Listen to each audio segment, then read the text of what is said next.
पास जरा ना नज़ीर बंगाले या मिसाल बहुत ज़्यादा मशहूर होंगे ना।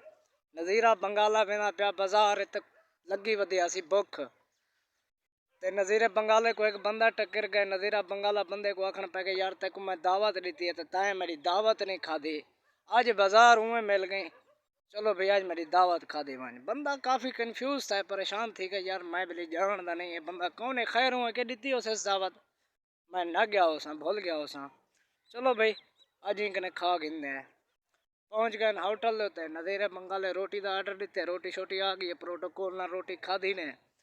नज़ीरा बंगाला मेहमान को ली पाई मैं 1 मिनट बही मैं जो सिगरेट की डब्बी की दिया वहाँ। नज़ीरा बंगाला ही में अपना सिगरेट की डब्बी के बहाने होटल कने निकल पाए। मेहमान काफ़ी देर तक जरा ना बैठा रह गए थे। होटल ले पंचा जब बिल पे कर दे, वो यार वो फिलाने आर्डर नहीं देता। वो कहता वो तो बंदा सवेर का लगा गया, बिल दो तो तुम ही मनो।